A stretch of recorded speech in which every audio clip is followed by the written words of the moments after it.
Hello student, welcome to Himalaya edu hub. आज इस class में हम सिंपल जो एग्जांपल्स हैं, रियल लाइफ एग्जांपल्स हैं, उनको साथ लेकर माइक्रो और मैक्रो इकोनॉमिक्स को समझेंगे। इसी के साथ ही उनके नेगेटिव पॉजिटिव पॉइंट्स क्या होते हैं और ये दोनों मिलके हमारी जो डेली लाइफ के जो डिसीजन होते हैं उनको कैसे कंट्रोल करते हैं। तो टेंशन मत लीजिए, ये कोई स्कूल वाली बोरिंग इकोनॉमी क्लास नहीं होगी। तो बिना टाइम वेस्ट किए चलिए शुरू करते हैं इकोनॉमिक्स की मास्टर क्लास, जिसमें हम सबसे पहले ये देखेंगे कि इकोनॉमिक्स होता क्या है। What is economics? Economics is the study of the how people, business and governments use their limited money, time and resources to meet their unlimited needs and demands.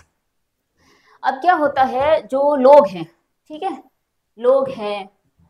जो बिजनेसेस हैं, ठीक है, जो गवर्नमेंट है, अपने लिमिटेड रिसोर्सेज को use करके, उनके पास पैसा तो कम है लेकिन क्या करेंगे, उनकी जो ना नीड्स है, उनकी जो ज़रूरतें हैं वो बहुत ज़्यादा है, ठीक है। तो उन ज़रूरतों पे कितना पैसा खर्च करना है, कब करना है, वो ज़रूरत है या नहीं है, उसका अल्टरनेटिव क्या हो सकता है, ठीक है। ये जो डिसीजन मेकिंग होता है सारा, ये इकोनॉमी कहलाता है। अब जो इकोनॉमी है, ये जो अपने इंडिविजुअल भी होता है, ठीक है, ये एक ना ग्लोबल बेस भी होता है, कंट्री को लेके भी होता है। तो लेकिन ये डिसाइड कैसे किया जाता है? ये दो बेसिस पे डिसाइड किया जाता है, माइक्रो और मैक्रो। तो चलिए समझते हैं कि माइक्रो और मैक्रो क्या होता है। माइक्रो इकोनॉमिक्स मतलब इकोनॉमी का छोटा लेवल। अब जैसे studies the behaviour of individual units in the economy like consumers, producers, workers and particular industries. मतलब आप ये समझिए कि इंडिविजुअल, जैसे मैं, मेरी सेविंग कितनी है या आपकी सेविंग कितनी है, हमारे अकाउंट में पैसा कितना है, हम कितना खर्च कर रहे हैं, ठीक है, हमें कितनी ज़रूरत है अभी। और मतलब एक अपनी जो फाइनेंशियल कंडीशन होती है, हर इंसान की इंडिविजुअल फाइनेंशियल जो कंडीशन को हम रीड करते हैं, वो माइक्रो इकोनॉमी के अंदर आता है। इसी तरह जो ना फैक्ट्रीज है, शॉप्स है, ठीक है, कोई भी दुकानें वगैरह है, उनको हम इंडिविजुअली देख रहे हैं, अलग अलग बेसिस पे देख रहे हैं, ठीक है। वो फाइनेंशियली, इकोनॉमिकली फाइनेंशियली हमको अलग अलग तरीके से देख रहे हैं, ठीक है, इंडिविजुअली देख रहे हैं। तो वो सारा माइक्रो इकोनॉमी के अंदर आएगा। लेकिन अगर हम इन सारी चीजों को, ठीक है, जैसे दुकान है, फैक्ट्री है, हम है, हमारी इनकम कितनी है, हमारा अकाउंट में पैसा कितना है, हम, हमारी सेविंग कितनी है, ठीक है, अगर ये सारी चीजें एक साथ मिलके देखी जाए, ठीक है, ओवरऑल बेसिस पे देखी जाए, तो ये माइक्रो इकोनॉमी होता है। माइक्रो इकोनॉमी मतलब एक बड़ा लेवल, इकोनॉमी का एक बड़ा level. Studies the economy as a whole, the big picture, it focuses on nation wide and global indicates, ठीक है, मतलब कंट्री के बेसिस पे और पूरे कंट्री के बेसिस पे, और आप कह सकते हैं इंटरनेशनल बेसिस पे सारी चीजें एक साथ देखी जाती है, ठीक है। जैसे हमारा देश है, हमारे देश में जैसे कोई अलग अलग काम कर रहे हैं सारे, ठीक है, वो इंडिविजुअली काम कर रहे हैं, लेकिन इनको सबको साथ में देखता है देश के, भाई हमारे देश में इनकम कितनी आ रही है, ठीक है, खर्चा कितना हो रहा है, वो लोगों को साथ लेके चल रहा है। आपको, चलो आपको एक सिंपल एग्जांपल से समझाते हैं इस चीज को। आपकी क्लास है, आपकी क्लास में क्या है, जो सुरेश है, ठीक है, वो पढ़ाई में बहुत अच्छा है, लेकिन जो नरेंद्र है वो पढ़ाई में बहुत खराब है। और जहाँ सुशीला है, वो आए टाइम हर बार क्या होती है, अब्सेंटी रहती है क्लास में, ठीक है, वो क्लास में क्या होती है, अब्सेंटी रहती है। तो आपने क्या किया, यहाँ पे जो हर एक स्टूडेंट का जो बिहेवियर है वो अलग अलग, इंडिविजुअली मतलब अलग अलग, मतलब कह सकते हैं इंडिविजुअली, ठीक है, आपने उसको रीड किया, एक साथ नहीं लिया आपने। आपने हर स्टूडेंट की जो उनका बिहेवियर है वो अलग अलग देखा है, अलग अलग रीड किया है, ठीक है। वही अगर आप ये बोलो कि नहीं, जो 9th C है वो क्या है, बहुत इंटेलिजेंट है, ठीक है, अच्छी है, मैनर्ड क्लास है, लेकिन जो 10th C है वो पढ़ाई में बेकार है। तो आपने क्या किया, एक पूरी क्लास को लिया है, किसी एक पर्टिकुलर बच्चे को नहीं लिया है। जब आप पूरी क्लास को लेते हैं तो वो माइक्रो है, ठीक है, लेकिन आप किसी एक बच्चे को पॉइंट आउट करते हैं, उसका बिहेवियर पॉइंट आउट करते हैं, तो माइक्रो है। माइक्रो छोटा लेवल, मैक्रो बड़ा लेवल। अब इनको पूरा थोड़ा डिटेल में अपन पढ़ते हैं। जैसे फर्स्ट है माइक्रो इकोनॉमिक्स। अब माइक्रो इकोनॉमिक्स ये छोटे छोटे यूनिट्स पे डिपेंड करता है, ठीक है, जैसे कंज्यूमर है, इंडिविजुअल्स है, फार्म है, ठीक है, फार्म है, मार्केट्स है, इन पे। अब कंज्यूमर्स क्या होते हैं, आपको पता है, ये ग्राहक, ठीक है। अब ये कैसे, जैसे अगर आप समझ सकते हैं कि आपकी जो इनकम है, आपके पास पैसा है, ठीक है, अब वो आप पैसा अपने जो गुड्स और सर्विसेज है, आपकी जो वस्तुएं और आपकी जो कह सकते हैं कि आपकी जो वस्तुएं और आपकी सेवाएं हैं, ठीक है, अब आप उन पे कितना खर्च करेंगे, आप मैनेज करेंगे, ठीक है, कि हम मुझे कितनी इन चीज़ों की ज़रूरत है, मुझे कितना खर्च करना है, इनका अल्टरनेटिव मिल सकता है कि नहीं मिल सकता, ठीक है, अब मुझे अपना पैसा मैनेज भी करना है। ये क्या, ये सारी जो चीज़ें होती है ये माइक्रो इकोनॉमी स्टडी करती है इन चीज़ों को, ठीक है। अब कैसे, आप एक एग्जांपल समझिए कि एक जियो और एयरटेल है, एक सिंपल है कि उसका रिचार्ज कराना है आपको, आपके पास जियो की सिम भी है, आपके पास एयरटेल की सिम भी है, ठीक है। तो आप क्या सोचेंगे कि भाई मुझे जहाँ रिचार्ज कहाँ कम मिल रहा है, अगर आपको जियो में जो रिचार्ज की प्राइस है वो कम है, इंटरनेट स्पीड अच्छी है, तो आप जियो को चूज करेंगे। तो आपके पास क्या है, चॉइस है, ठीक है, कि आप अपना पैसा कहाँ मैनेज करते हैं, कहाँ सेव करते हैं, आपके जो गुड्स और सर्विसेज है उस पर आप कितना पैसा खर्च करते हैं, वो आप पे डिपेंड करता है। जो ये छोटी छोटी चीजें होती है सारी माइक्रो इकोनॉमिक्स के अंदर आती है। अब इंडिविजुअल, ठीक है, तो इसमें क्या है कि अगर, अब हर जो इंसान होता है उसका टेस्ट अलग होता है चीज़ों को लेके, ठीक है, उसका बजट, उसकी जेब कितनी उसको अलाउ कर रही है, उसका बजट कितना है, ठीक है, तो उसका बजट कितना है, और दूसरी बात है कि उसकी लाइफ स्टाइल कैसी है, ठीक है, वो अपनी लाइफ स्टाइल कैसे जीता है, ये अलग अलग इंसानों पे अलग अलग डिपेंड करता है। जैसे कि आप ये समझिए कि आपको एक बाइक खरीदनी है, ठीक है, अब पेट्रोल और डीजल की जो प्राइस है वो बहुत ज़्यादा है, जो पेट्रोल और डीजल है इसकी प्राइस क्या है, बहुत ज़्यादा है, ठीक है। तो आप क्या करेंगे, जो इलेक्ट्रिक व्हीकल्स है, ठीक है, आप उस पर शिफ्ट हो जाएंगे। क्यों हो जाएंगे कि इलेक्ट्रिक व्हीकल्स का जो चार्जिंग कॉस्ट है वो भी कम है, दूसरा इसमें सब्सिडी भी मिलती है, ठीक है, तो आपका फायदा भी है, आपके बजट में भी है, ठीक है। तो ये आपने अपने खुद को देख के सोचा है कि भाई मेरी है ना, जो मेरी पॉकेट है कितना अलाउ कर रही है, ठीक है, इस चीज की मुझे जरूरत है नहीं है। तो ये सारा इंडिविजुअल है। अब फर्म, फर्म मतलब है ना, इकोनॉमिक्स की है ना लैंग्वेज में कंपनी को फर्म कहते हैं, ठीक है। अब माइक्रो इकोनॉमिक्स में ये स्टडी करती है कि जो कंपनीज है, ठीक है, उनका जो उत्पादन है, ठीक है, उनका जो मैन्युफैक्चरिंग है, प्रोड्यूसर है, ठीक है, उनका जो उत्पादन है वो कितना होना चाहिए, ठीक है, उसकी कॉस्ट कितनी होनी चाहिए, उसकी प्राइस कितनी होनी चाहिए, ये सारा स्टडी करती है माइक्रो इकोनॉमी। क्यों करती है कि फ्यूचर के अंदर अपने जो प्लान्स है, ठीक है, कंपनी जो अपने प्लान्स है कि कहाँ पे उनको बेनिफिट हो सकता है, कितना हो सकता है, वो पहले से प्लान करके रखे। तो माइक्रो इकोनॉमी ये इसमें हेल्प करती है। फिर है लास्ट है मार्केट। मार्केट का आप देख सकते हैं, ये मार्केट कोई भी हो सकता है, आपका लोकल मार्केट भी हो सकता है जो सब्जी मंडी है, ये कोई बड़ा मार्केट सेक्टर भी हो सकता है जो गोल्ड सेक्टर है, ठीक है, आईटी सेक्टर, ये कोई भी ना मार्केट हो सकता है।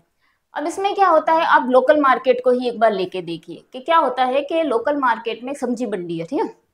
तो वहां पे क्या है, आप सब्जी खरीदने जाएंगे, ठीक है, अब जो सेलर है वो बेच रहा है, आप खरीद रहे हैं, ठीक है, तो कितनी डिमांड है, ठीक है, डिमांड कितनी है सब्जी की, जो भी आप सब्जी खरीद रहे हैं, पर्टिकुलर प्याज, आलू, टमाटर जो भी खरीद रहे हैं, उसकी डिमांड कितनी है। अगर डिमांड ज्यादा है, ठीक है, अगर डिमांड ज्यादा है और सप्लाई कम हो रही है आपकी, तो क्या होगा, जो प्राइस है वो इंक्रीज हो जाएगा, ठीक है। तो मार्केट के जो चीजें होती है वो सप्लाई और डिमांड पे भी डिपेंड करती है कि उसकी प्राइस कितनी होनी चाहिए, ये भी सारा माइक्रो इकोनॉमी के अंदर ही आता है। अब इसके कुछ ना फोकस, ये किस चीजों पे फोकस करता है ये भी है इसमें, ठीक है, तो पहले ये समझ लेते हैं इजीली कि किन चीजों पे ये फोकस करता है। तो अब ये समझते हैं कि ये किन चीजों पे फोकस कर रहा है, ठीक है। तो ये फोकस करता है परचेज डिसीजन, मतलब आप समझिए कि आपको कोई फोन खरीदना है, ठीक है, आपको आप सपोज करिए कि आपको पिक्सल का फोन खरीदना है, ठीक है, गूगल पिक्सल का आपको फोन खरीदना है, ठीक है, आपको गूगल पिक्सल का अगर फोन खरीदना है तो वो कितने का है, 30,000 का है, कितने का है, 30,000 का है, ठीक है। अब उसी फीचर्स के साथ में, ठीक है, थोड़ा ऊपर नीचे होके उसी फीचर्स के साथ में आपको वीवो या फिर आपको ओप्पो का फोन मिल जाए, और वो कितने में मिल रहा है आपको, 20,000 में, ठीक है। तो अब यहाँ आप क्या सोचेंगे कि यार मैं अगर है ना पिक्सल का फोन लेता हूँ तो 30,000 का है, ठीक है, वीवो ओप्पो का ले रहा हूँ तो 20,000 का, लेकिन वीवो ओप्पो का ना कैमरा तो अच्छा है लेकिन उसकी परफॉर्मेंस अच्छी नहीं है, और पिक्सल का परफॉर्मेंस अच्छा है लेकिन उसका कैमरा अच्छा नहीं है, ठीक है। फिर आप ये सोचेंगे अगर मैं ओप्पो वीवो लेता हूँ तो मुझे 10,000 का फायदा होगा, 10,000 का क्या होगा, फायदा भी होगा। तो ये जो डिसीजन है ना, ये परचेज डिसीजन होता है, आपके दिमाग में जो चल रहा होता है, क्या खरीदूं, कैसे खरीदूं, अपने बजट में रह के खरीदूं, ठीक है, ये सारी क्या होती है, माइक्रो इकोनॉमिक्स के अंदर आता है, ठीक है। दूसरा है प्राइस डिटर्मिनेशन। तो आप एक सिंपल एग्जांपल से समझिए कि आपके यहाँ पे गली के बाहर कोई छोले कुलचे की शॉप है, सिंपल ले लीजिए, ठीक है। अब वो अपनी एक प्लेट बेच रहा है छोले कुलचे की, तो कितने में बेचेगा, ये डिपेंड किस पे करेगा, ये डिपेंड उस चीज पे करेगा कि उसका जो गैस है वो कितना खर्च हो रहा है, उसकी प्राइस कितनी है, ठीक है। और जो वो रॉ मटेरियल खरीद रहा है जो छोले और कुलचे बनाने के लिए, वो उस पर कितना खर्च हो रहा है। तीसरी चीज ये है कि भाई मेरे जितना खर्चा इनमें निकल के, ठीक है, जो गैस है और रॉ मटेरियल है, ठीक है, उस पर जितना पैसा लगने के बाद में कितना बच रहा है, तो मेरी जो फैमिली है, ठीक है, मेरा जो परिवार है, उसका जो मंथली खर्चा है वो निकल पा रहा है या नहीं निकल पा रहा है। तो ये सारी चीजें क्या करेगा वो, ये सारी जो चीजें होती है वो क्या करती है, डिटरमाइन करने के बाद ही, वो देखने के बाद ही वो क्या करेगा, प्राइस डिसाइड करेगा उस एक प्लेट की प्राइस कितनी होनी चाहिए, ठीक है। अगला है प्रोडक्शन रेट, ठीक है। अब आप प्रोडक्शन रेट को ऐसे समझ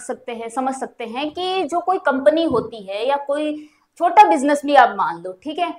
तो वो क्या करेगा, अपने जो भी चीजें बना रहा है, ठीक है, जो प्रोड्यूस कर रहा है चीजें, ठीक है, अब उसकी कॉस्ट कितनी है, उसकी प्राइस कितनी है, उसकी डिमांड कितनी है, उसकी सप्लाई कितनी होनी चाहिए, ठीक है, ये सारी जो चीजें मैनेज करता है, वो भी माइक्रो इकोनॉमी के अंदर ही आता है। कि आपकी डिमांड कितनी है चीज की, ठीक है, जो आप बना रहे हो, फिर उसकी सप्लाई कितनी है, ठीक है, फिर उसका कॉस्ट क्या होगा, ठीक है,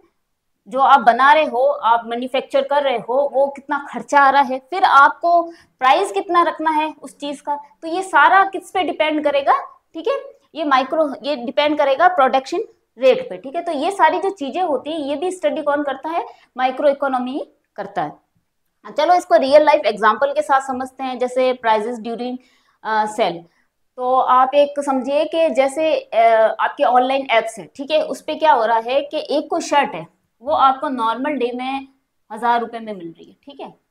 नॉर्मल डे में आपको कहीं पे भी ऑनलाइन आप देख रहे हो ऐप पर, तो आपको वो 1,000 रुपए में मिल रही है। लेकिन अगर आप सेल लग रही है और उस वक्त आप अगर उस शर्ट को देख रहे हो, तो मे भी आपको 599 या फिर कह सकते हैं 699, इतने में आपको वो मिल रही है। तो इससे क्या हुआ, आपने उसको खरीद लिया, आपको लगा भाई ये तो कम प्राइस में है तो खरीदी जाए, ठीक है, खरीद लिया।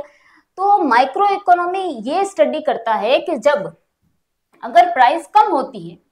तो जो कंज्यूमर है, जो खरीदने वाला ग्राहक है, ठीक है, उसकी जो डिमांड है वो ज्यादा हो जाती है, वो चीजें क्या होगा, ज्यादा खरीदेगा, उसकी डिमांड क्या होगी, ज्यादा हो जाएगी। जहां पे प्राइस कम हो जाती है किसी चीज की सेल के दौरान या कोई भी चीज के दौरान, ठीक है, तो वो क्या होता है, उसकी जहां प्राइस गिरती है वहां पे डिमांड जो होती है ज्यादा हो जाती है। तो ये भी जो बिहेवियर जो स्टडी करता है, ये भी किसके अंदर आता है, माइक्रो इकोनॉमिक्स के अंदर आता है। आप सेकंड एग्जांपल लीजिए, क्रूड ऑयल और पेट्रोल, ठीक है। अब अगर इंटरनेशनल ना मार्केट में कच्चा ऑयल, जो कच्चा तेल है, वो महंगा हो गया, ठीक है, महंगा होगा कच्चा तेल, तो हमारे जो डीजल और पेट्रोल की कीमतें हैं यहाँ पे, वो क्या होंगी, वो भी बढ़ जाएगी। क्यों बढ़ जाएगी, जो प्रोडक्शन कॉस्ट होती है उसकी, ठीक है, जो प्रोडक्शन कॉस्ट होती है वो क्या होगी, बढ़ जाएगी। अगर प्रोडक्शन कॉस्ट बढ़ेगी तो प्राइस भी क्या होगा, इंक्रीज होगा, ठीक है। अब अगला लेते हैं example, Ola Uber search pricing in peak hours. होता क्या है कि जब आप सुबह 9 से 10 या 11 बजे ऑफिस का आपका टाइम है, या फिर जो स्टूडेंट सुबह सुबह क्लासेस ना अटेंड करने जाते हैं, ठीक है, और या फिर आप देर रात जब आप ऑफिस से छूट रहे होते हैं, या फिर लेट नाइट 11, 12, 1, 2 बजे, ठीक है, उस टाइम क्या होता है, आप जो ओला उबर बुक कर रहे हैं, ठीक है, उसका जो प्राइस है, ठीक है, वो नॉर्मल डे में जितना बता रहा है उससे 2 से 3 गुना ज्यादा बताता है। क्यों बताता है, कि वहां पे क्या हुआ, डिमांड बहुत ज्यादा हुई, ठीक है। अब डिमांड ज्यादा हुई, ठीक है, अगर डिमांड ज्यादा हुई तो क्या होगा, सप्लाई जो है वो क्या हो गई, कम हो गई। अगर डिमांड ज्यादा हुई और सप्लाई कम हो गई, तो प्राइस क्या होगी, प्राइस इंक्रीज कर देंगे, ठीक है। तो ये भी सारी चीजें जितनी भी है ये माइक्रो इकोनॉमी के अंदर ही आती है, चाहे है ना स्मॉल यूनिट्स हो, ठीक है, चाहे ये जिन सेक्टर्स पे फोकस कर रहा हो कि आपके ना सेक्टर्स आपकी ये कह सकते हैं कि जो डिसीजंस है, आपकी प्राइस डिटर्मिनेशन है, ठीक है, प्रोडक्शन रेट है कि भाई आप उसकी कितनी लागत लग रही है, उसके अकॉर्डिंग आप क्या करोगे, उसकी प्राइस डिसाइड करोगे। ये कॉमन लाइफ के जो एग्जांपल्स हैं, आप डेली बेसिस पे यूज भी करते हो ये सारी चीजें, ठीक है, ये सारी कौन मैनेज करता है, स्टडी करता है, माइक्रो इकोनॉमी। चलिए अगला समझते हैं हम मैक्रो। मैक्रो क्या है कि अपने इकोनॉमी का एक बड़ा लेवल, ठीक है, ठीक है, बिग पिक्चर। अब इसमें कंट्री भी है, होल इकोनॉमी भी है और ग्लोबल मार्केट भी है। अब कंट्री क्या, कंट्री मतलब आप जहां माइक्रो इकोनॉमी के अंदर एक चीज, एक शॉप को लेके, ठीक है, एक ही कंपनी को लेके, या फिर एक पर्टिकुलर खुद की सेविंग, खुद का ना कितना अकाउंट में पैसा है, खुद को आपको क्या चीज चाहिए, आप खुद को लेके सोचे थे, इंडिविजुअली सबको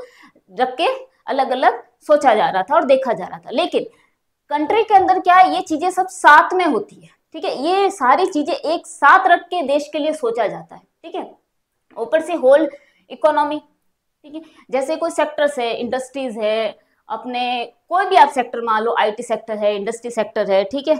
अब वो अलग अलग बेसिस पे नहीं सोचा जाता, उनको सबको साथ लेके देखा जाता है। क्यों देखा जाता है कि अगर एक सेक्टर में कोई प्रॉब्लम आ गई, अगर एग्रीकल्चर सेक्टर में आप समझ लीजिए कि कोई प्रॉब्लम आ गई है, ठीक है, तो वो असर किस पे पड़ेगा, वो दूसरे सेक्टर्स पे असर पड़ेगा, ठीक है। तो इसमें ये बताया, माइक्रो इकोनॉमी ये एनालाइज करवाती है कि अगर आपकी किसी एक सेक्टर में प्रॉब्लम होती है तो उस वजह से दूसरे सेक्टर में भी आपके प्रॉब्लम होगी। क्यों होगी, वो सब एक दूसरे से क्या है, इंटरलिंक है। आप एक एग्जांपल ले सकते हैं कि अगर इंटरनेशनल मार्केट में ऑयल महंगा हो रहा है, जो कच्चा तेल है वो महंगा हो रहा है, तो आपके जो डीजल और पेट्रोल है उसकी कीमत बढ़ेगी। अगर डीजल और पेट्रोल की कीमत बढ़ेगी तो आपका जो ट्रांसपोर्टेशन होगा वो महंगा होगा, और ट्रांसपोर्टेशन महंगा होगा तो जो क्या होगी, आपकी जितने भी गुड सर्विसेज है, आपके खाना पीना फूड जितनी भी वो चीजें महंगी होगी। क्यों होगी, जो ट्रक्स वगैरह होती है वो दूसरे स्टेट से, डिस्ट्रिक्ट से अगर हमें यहाँ पे सप्लाई कर रही है तो उनको चलाने के लिए पेट्रोल डीजल तो चाहिए ना। अगर उनकी कीमत बढ़ेगी तो वो डायरेक्ट असर जो हमारी दैनिक चीजें हैं, खाने पीने की चीजें हैं, यूज करने की कोई भी ना छोटी चीज भी, उस पर भी वो चीज असर करती है, ठीक है। अगला है ग्लोबल मार्केट, ठीक है, ग्लोबली भी इसको देखा जाता है। कैसे कि आप ये समझिए कि आज जो कंट्रीज अलग अलग है, ठीक है, लेकिन वो एक दूसरे से कनेक्ट भी, कैसे, इन्वेस्टमेंट के थ्रू, इंपोर्ट और एक्सपोर्ट के थ्रू, ठीक है। और ये कह सकते हैं कि अपन वहाँ पे चीजें बेचते भी हैं, यहाँ पे लाते भी है, ये चीजें सारी प्रोसेस एक दूसरे से कनेक्ट है, कुछ हम लेते हैं कुछ वो लेते हैं, ठीक है। इन्वेस्टमेंट होते हैं फैक्ट्रीज के अलग अलग, जो हमारी यहाँ की इंडिया की फैक्ट्रीज है वो भी बाहर फॉरेन में कहीं स्टेब्लिश्ड है, फॉरेन की जो फैक्ट्रीज है वो यहाँ पे भी स्टेब्लिश्ड है, ठीक है। तो ये एक क्या है, एक दूसरे पे क्या है, डिपेंड हो रहे हैं ग्लोबली, ये ग्लोबल मार्केट एक दूसरे पे डिपेंड है। लेकिन अगर आप ये समझिए कि इंडिया में और या फिर चाइना में, ठीक है, अगर मंदी आ जाए तो क्या होगा, अगर यहाँ पे इन कंट्रीज में अगर मंदी आती है तो क्या होगा, जो फॉरेन जो कंपनीज होगी यहाँ पे इन्वेस्टमेंट नहीं करेगी। तो आप ये समझिए अगर इंटरनेशनल ग्लोबल लेवल पे अगर कोई चीज हो रही है, ठीक है, तो वो हमारे भी कंट्री में क्या करेगी, इफेक्ट डालेगी। आप ये सिंपल तरीके से ये समझ सकते हैं कि अगर हमारे यहाँ मंदी आई, ठीक है, तो जितनी भी फॉरेन कंट्रियां हैं, ठीक है, उनकी जो कंपनीज है क्या इन्वेस्टमेंट करेगी, यहाँ पे नहीं करेगी, ठीक है। तो ये ग्लोबल मार्केट है कि भाई इस पे भी ये डिपेंड करती है चीजें, आपका जो मार्केट है, आपका खुद का जो कंट्री का मार्केट है वो कैसा चल रहा है, ठीक है। आप में यहाँ तेजी है, यहाँ पे मंदी है, वो भी सारी चीजें डिपेंड करती है, कोई पर्टिकुलर इंसान को लेके नहीं करेगी, पूरी कंट्री को लेके करेगी, ठीक है। अब ये फोकस किस पे करते हैं, जीडीपी, ठीक है, जीडीपी है ग्रॉस डोमेस्टिक प्रोडक्ट, ठीक है। इसमें यह है कि ये बताता है कि भाई आपके देश में कितना, मतलब आपका देश कमा कितना रहा है, ठीक है, किससे कमा रहा है, जो गुड सर्विसेज बेच के पूरे साल आपके देश ने कितना कमाया है, ठीक है। जीडीपी ये चीज बताता है। इन्फ्लेशन, महंगाई, ठीक है, अगर ना महंगाई बढ़ती है तो क्या होगा, जो चीजों की कीमत है वो बढ़ जाएगी, ठीक है, जो आप कह सकते हैं कॉमन मैन है उनके जो पॉकेट है उस पर असर पड़ेगा चीजों का, ठीक है। लेकिन अगर इन्फ्लेशन घटता है तो चीजें जो होगी उनकी प्राइस जो होगी वो कंट्रोल में रहेगी, ठीक है। नेशनल इनकम, अब ये नेशनल इनकम कोई इंडिविजुअल किसी इंसान को लेके नहीं देखी जाती है, हमारे पूरे कंट्री में सबकी जो लोगों की टोटल इनकम कितनी है, ठीक है, उसके बेसिस पे ये डिसाइड होता है, ठीक है, कि भाई अपने अगर पूरे देश में जो लोग हैं उनकी इनकम अच्छी है, ठीक है, बढ़िया है सबके, तो उनकी जो स्टैंडर्ड लिविंग होगा, ठीक है, उनका जो जीने का तरीका होगा अपना वो भी अच्छा होगा, वो चीजें अच्छे से ना जो उनको खरीदनी है, जो नीड्स है उनकी वो फुलफिल कर पाएंगे, तो गवर्नमेंट ये चीज भी देखती है। अगर वो फुलफिल नहीं कर पा रहे हैं तो गवर्नमेंट उसमें कुछ स्कीम्स लाती है, कुछ पॉलिसीज लाती है, ठीक है, जिससे लोगों के पास पैसा है, जिससे अपनी जो ना महंगाई है वो कम हो, अपनी जीडीपी इंक्रीज हो, ठीक है। अगला है अनएम्प्लॉयमेंट, मतलब आप जॉब तो करना चाहते हैं लेकिन आपके पास क्या जॉब है नहीं, ठीक है, जॉब है ही नहीं आपके पास में, तो इससे ये क्या होगा, अगर जॉब नहीं होती है तो गवर्नमेंट कुछ नई स्कीम्स लाती है, जैसे मेक इन इंडिया है, ठीक है, स्टार्टअप्स है, ऐसी चीजें ला के क्या करती है, वो जॉब्स को क्रिएट करती है, नए बिजनेस क्रिएट करती है, जिससे आपको जॉब मिल सके, ठीक है। अब इन चीजों को कुछ रियल एग्जाम्पल के साथ में कंपैरिजन करके देखते हैं। अगर जीडीपी बढ़ती है तो क्या होगा, अगर जीडीपी बढ़ जाती है तो क्या होगा, अगर जीडीपी बढ़ती है तो क्या होगा, जो इकोनॉमी है आपकी देश की वो बढ़ेगी, देश की इकोनॉमी बढ़ेगी, जो देश की इकोनॉमी बढ़ेगी तो जो जॉब्स है वो भी बढ़ेगी, जॉब्स बढ़ेंगे तो बिजनेस भी बढ़ेंगे, बिजनेस बढ़ेंगे तो लोगों के पास क्या होगा, पैसा भी होगा, ठीक है, लोगों के पास पैसा होगा, और लोगों के पास पैसा होगा तो लोग खर्च भी करेंगे, ठीक है, जिससे हमारी इकोनॉमी क्या होगी, वो स्ट्रांग होगी। लेकिन अगर जीडीपी ना घट जाए, हमारे देश की जो जीडीपी है वो घट जाए तो क्या होगा, तो जो इकोनॉमी होगी अपने देश की वो वीक हो जाएगी, जॉब्स भी कम मिलेंगे, लोग अनएम्प्लॉयमेंट ज्यादा ना बढ़ेगा, यहाँ पे जो बिजनेस होगा वो भी ना लॉस में ही जाएगा, ठीक है, उनको फायदा नहीं हो रहा होगा, और लोग क्या करेंगे, जो पैसा है अपना वो कम खर्च करेंगे, ठीक है। तो जीडीपी जो होती है वो हमारे देश के लिए बहुत इंपॉर्टेंट है, वो चीज बताती है कि तुम्हारी जो देश की इकोनॉमी है वो स्ट्रांग है या वीक है, उस पर सारी ये क्या है, ये चीजें डिपेंड करती है। अब अगला है why price, why are pricing rising, ठीक है, जो प्राइस है वो बढ़ती क्यों है, जो महंगाई है, इन्फ्लेशन है, ठीक है, वो क्यों बढ़ता है, ठीक है, वो इसलिए बढ़ता है कि अगर कोई चीज की डिमांड ज्यादा हो जाए, आप मानिए कि कोई चीज की डिमांड ज्यादा हो गई, ठीक है, ठीक है, लेकिन सप्लाई क्या है वो कम हो गई, अगर किसी चीज की डिमांड ज्यादा हो जाए और सप्लाई कम हो जाए, आपको कोई, आप ये मानिए कि आपने कोई ऑनलाइन फोन देखा, ठीक है, अब आपको क्या है, जैसे आप आईफोन था, आईफोन बीच में ना रोज कलर का निकला था, ठीक है, तो लोगों को क्या था, सबको वही कलर लेना था कि हमें तो यही कलर चाहिए, कंपनी को ये चीज पता थी, तो जहाँ पे ब्लैक व्हाइट वो 2-3 हजार में कम मिल रहे थे, ठीक है, वही जो पर्टिकुलर आपको जो लोगों की डिमांड जिस कलर के लिए ज्यादा थी उसकी क्या है, प्राइस बढ़ा दी गई, ठीक है, तो जहाँ डिमांड ज्यादा होती है और सप्लाई कम होती है वहां पे क्या होती है, प्राइस बढ़ा दी जाती है, वहां महंगाई आती ही आती है, ठीक है। अब interest rate, bank interest rate, ये क्या है, अब अगर डिमांड ज्यादा है और सप्लाई कम है फिर भी लोग अगर खरीदे बाय चांस, ठीक है, तो इसमें आरबीआई क्या करता है, आरबीआई क्या करता है, जो इंटरेस्ट रेट है, ठीक है, इंटरेस्ट रेट को क्या कर देगा, वो बढ़ा देगा, अगर इंटरेस्ट रेट को वो बढ़ाएगा तो क्या होगा, लोन, लोग जो है, जो कार लोन है, होम लोन है, या फिर कोई पर्सनल लोन भी है, फोन लेने के लिए लोग पर्सनल लोन भी लेते हैं, ठीक है, वो लोन से वो क्या होंगे, लोग कम लेंगे, क्यों लेंगे, भाई ब्याज ज्यादा लग रहा है, इंटरेस्ट ज्यादा लग रहा है, ठीक है, तो लोग क्या है वो कम लेंगे, अब कम लेंगे तो इसकी वजह से क्या है, जो महंगाई है अपनी, ठीक है, वो क्या होगी, कंट्रोल में रहेगी, ठीक है। लेकिन आप लेकिन कभी कभी ये ना आरबीआई जो इंटरेस्ट रेट है वो कम भी करता है, क्यों करता है, रीजन है कि आप दो एग्जांपल से समझिए कि जब 2000 अपने 20 में,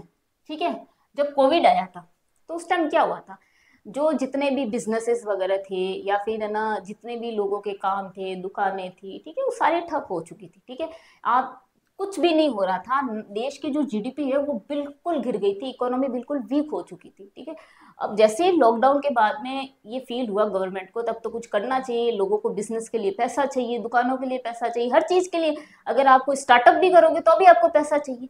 तो वहां पे आरबीआई ने क्या किया था, जो इंटरेस्ट रेट है इसको क्या किया था, कम कर दिया था। अगर इंटरेस्ट रेट को कम करेंगे तो क्या होगा, लोग लोन लेंगे, नई बिजनेस स्टार्ट करेंगे, तो नया प्रोडक्शन होगा, ठीक है, डिमांड बढ़ेगी, सप्लाई ज्यादा बढ़ेगी, जिससे क्या होगा, मार्केट में उछाल आएगा, ठीक है, इकोनॉमी एकदम वापस ग्रो करेगी, जीडीपी आपकी बढ़ जाएगी, ठीक है। तो जो इंटरेस्ट रेट होती है वो कब महंगाई कम करनी है, कब घटानी है, ठीक है, उनका जो एक सर्कुलेशन होता है कि कब क्या चीज करनी है, ठीक है, तो ये जरूरी भी होती है, ये उस पर डिपेंड करता है कि कब क्या करना है। तो आरबीआई क्या होती है, वहां कभी इंटरेस्ट रेट कम कर देती है, कभी इंटरेस्ट रेट बढ़ा देती है। अगर महंगाई ज्यादा बढ़ रही है तो इंटरेस्ट रेट बढ़ा देगी, अगर महंगाई बहुत कम हो गई है, ठीक है, लोगों के पास पैसा नहीं है, तो क्या करेगी, इंटरेस्ट रेट घटा देगी, जिससे लोग क्या होंगे, लोन लेंगे, ठीक है। अब है रिसेशन एंड बूम्स, मतलब मंदी और उछाल। मैंने जैसे आपको बताया, जैसे ये एग्जांपल था इंटरेस्ट रेट वाला, कि अगर जैसे लॉकडाउन में आपने देखा बिजनेस वगैरह, इंडस्ट्रीज, कंपनी सारी ठप हो चुकी थी, करोड़ों लोगों की जॉब जा चुकी थी, तो क्या सिचुएशन आ गई थी, वो एक मंदी जैसी सिचुएशन आ गई थी, ठीक है। वही अगर आप उछाल में, अगर उछाल कैसे आता है, अगर आप जैसे 2004 और 11 की बात है, हाँ 2004 और 11 के बीच में जो आईटी सेक्टर था अपना, ठीक है,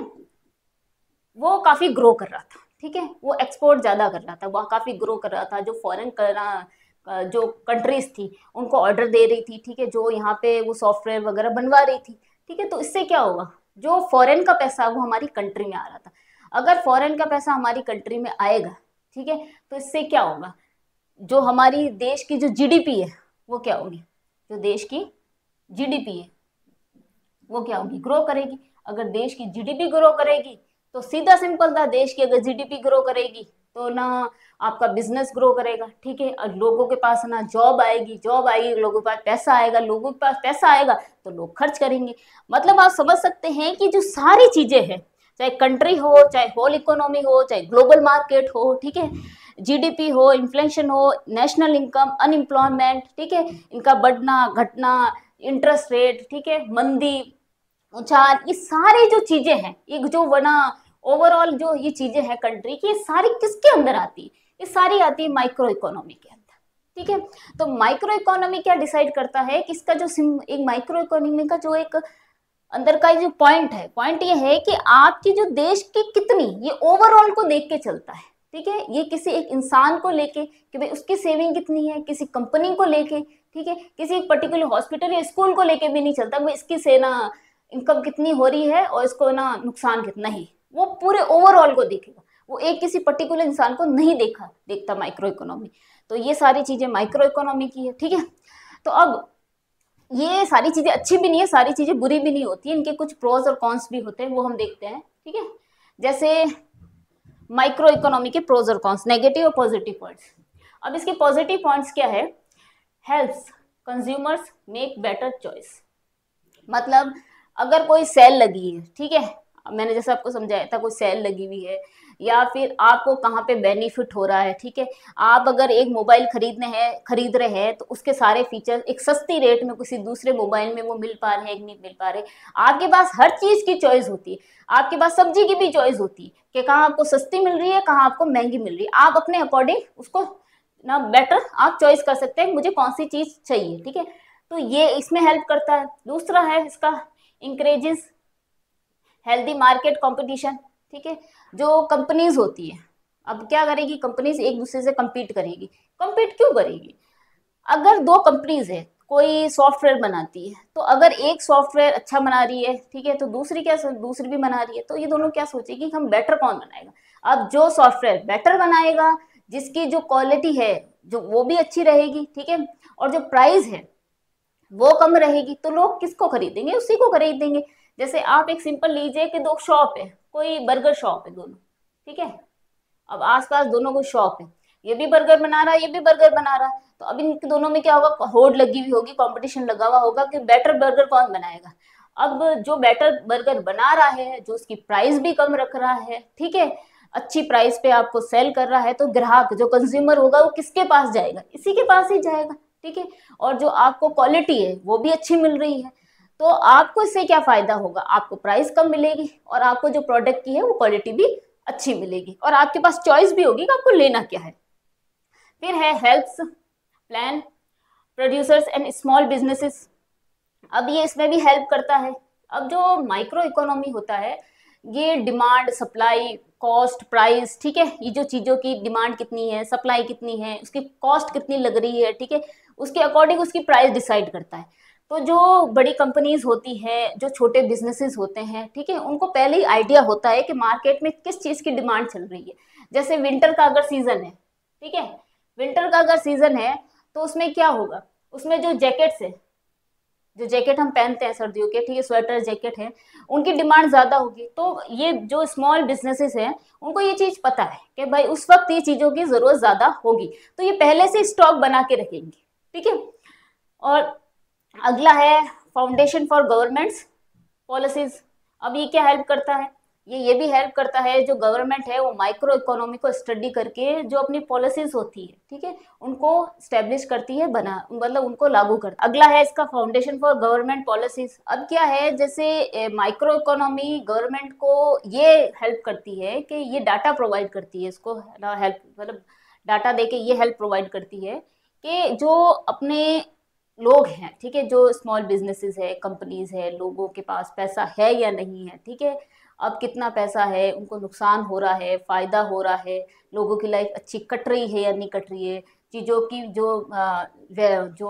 चीज़ों की जो प्राइस है वो ज़्यादा हो रही है, कम हो रही है, तो लोगों पे असर हो रहा कि नहीं हो रहा है। अगर ये चीज़ें नुकसान में जा रही है लोगों की, ठीक है, कि भाई वो चीज़ें जो नॉर्मल चीज़ें उनको नहीं खरीद पा रहे हैं, तो गवर्नमेंट को पॉलिसीज बनाने में ये हेल्प करता है कि भाई हमें सब्सिडीज देनी चाहिए, ठीक है, टैक्स जो है वो हमें कम करना चाहिए लोगों के लिए, जैसे एलपीजी है, ठीक है, जैसे फर्टिलाइजर्स, जैसे जो फार्मर्स होते हैं उनको जैसे फर्टिलाइजर्स प्रोवाइड करने होते हैं, भाई उनकी जो फसलें हैं वो खराब हो रही है, उनके पास इतना पैसा भी नहीं है कि वो फर्टिलाइजर्स खरीद सके, अच्छे सीड्स खरीद सके, ठीक है। तो एक छोटे छोटे लेवल पे क्या होता है, ये गवर्नमेंट को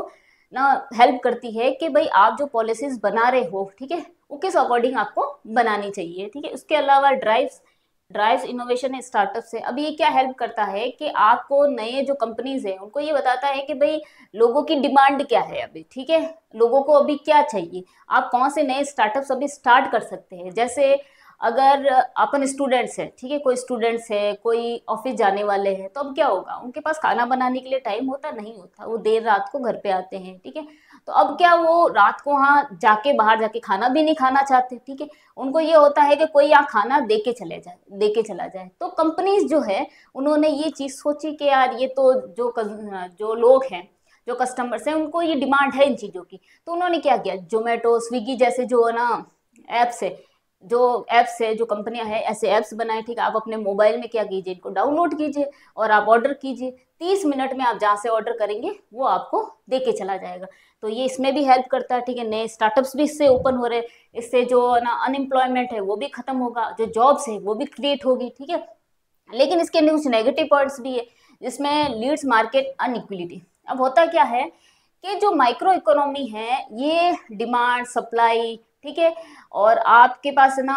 पैसा, ठीक है, चीजों से आप पैसा कितना कमा सकते हो, ठीक है, जो कॉस्ट ऑफ प्रोडक्शन है वो कितना लगा है आपका, ये सारे उस पर डिपेंड करता है कि भाई डिमांड कितनी है, सप्लाई कितनी है, ठीक है,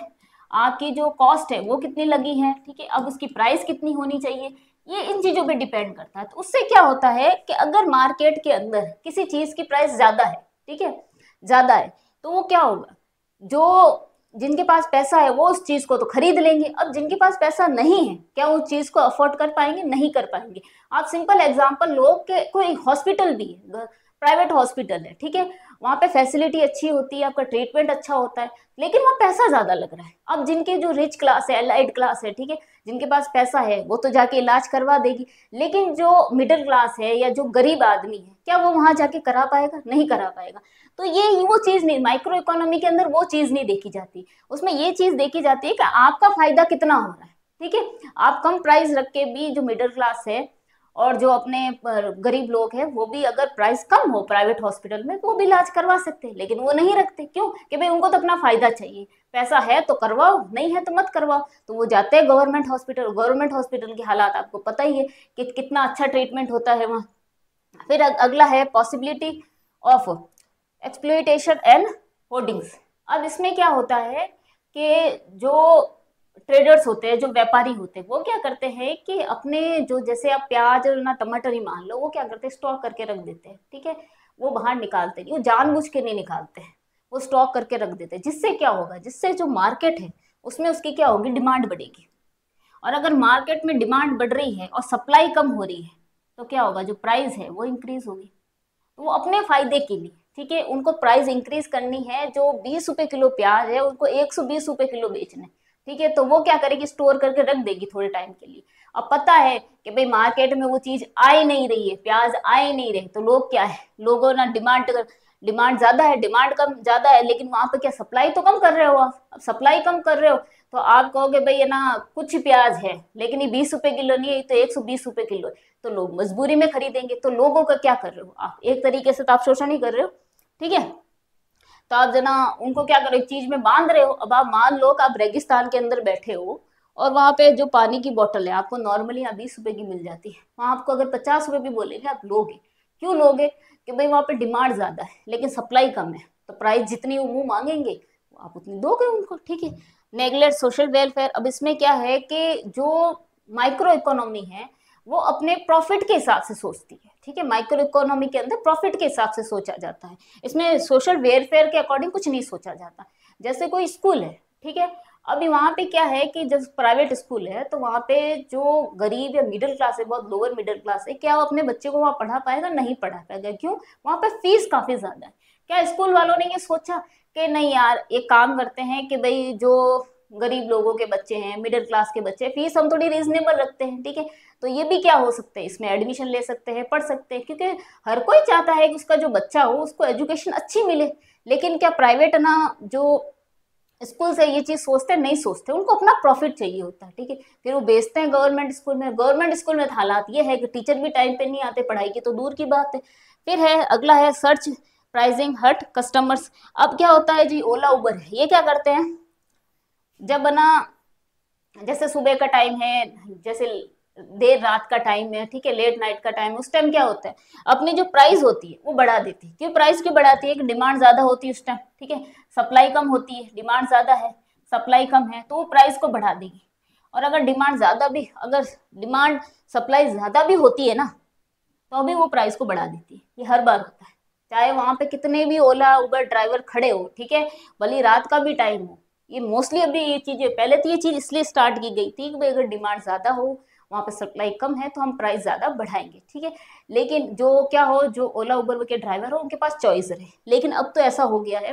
कि अगर डिमांड ज्यादा है और सप्लाई भी ज्यादा है, खूब खड़े हैं, फिर भी क्या करेंगे, अगर सुबह का टाइम है और रात का टाइम है, तो फिर भी जो प्राइस होगी वो बढ़ाएंगे, ठीक है। ये एक चीज गलत है इसमें। अब है इग्नोर इन्वायरमेंटल इश्यूज। अब इसमें क्या है, जो कंपनीज है अपनी, ठीक है, फैक्ट्रीज है, जो कंपनीज होती है, वो अपना जो कॉस्ट ऑफ प्रोडक्शन है उस पर कम खर्च करना चाहती है। तो क्या करेगी वो, ठीक है, केमिकल्स ज़्यादा यूज़ करेगी, चीज़ें ज़्यादा यूज़ करेगी, और जो वेस्ट होगा वो ज़्यादा ना निकलेगा, तो वो क्या करती है, जो नदियाँ होती है उनमें बहा देती है, ठीक है। अब क्या वो नदियाँ साफ करवा सकती है, जो वो कचरा इकट्ठा कर रही है वो किसी दूसरी चीज़ों, मतलब दूसरे अल्टरनेटिव, कोई अल्टरनेटिव चीज़ यूज़ करके उसको डिकम्पोज कर सकती है, लेकिन वो करती है, नहीं करती। क्यों नहीं करती, कि भाई अपने को कॉस्ट ऑफ प्रोडक्शन कम रखना है, ठीक है, खर्चा जितना हो सके कम रखना है, और अपन को प्रॉफिट ज्यादा होना चाहिए। तो आपने तो नदियों में वो केमिकल है, जो आपका वेस्टेज है वो बहा दिया, ठीक है, इससे क्या हो, पॉल्यूशन फैला, इन्वायरमेंट अपना वो है वो खराब हुआ। तो माइक्रो इकोनॉमी का ये भी एक नेगेटिव पॉइंट है कि ये क्या करता है, ये डिपेंड करता है कि डिमांड कितनी है, सप्लाई कितनी है, कॉस्ट ऑफ प्राइस आपकी कम से कम होनी चाहिए, ठीक है। प्राइस आपका ना अच्छा खासा, वो जो प्राइस जो चीजें होती है उसमें प्राइस अच्छा होना चाहिए, ठीक है, आपको प्रॉफिट अच्छा होना चाहिए। ये इंडिविजुअली जो इंसान है वो अब खुद को देख के, कोई कंपनी, कोई इंडिविजुअल इंसान, कोई शॉप वाला, जो दुकान वाला, वो सब अपने खुद को देख के अपना बेनिफिट देखते, वो देश को सोच के कोई भी चीजें नहीं करते, ठीक है। तो इसके कुछ पॉजिटिव पॉइंट है तो कुछ इसके नेगेटिव पॉइंट भी है, ठीक है। अब चलते हैं माइक्रो इकोनॉमिक की तरफ, उसके भी कुछ पॉजिटिव और नेगेटिव पॉइंट्स है। जैसे इसके पॉजिटिव पॉइंट है कि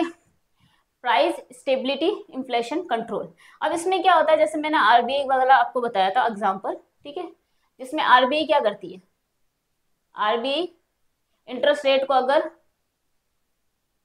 अगर आरबीआई इंटरेस्ट रेट को अगर ज्यादा करती है तो लोग क्या होंगे, जो होम लोन है, कार लोन है, पर्सनल लोन है, वो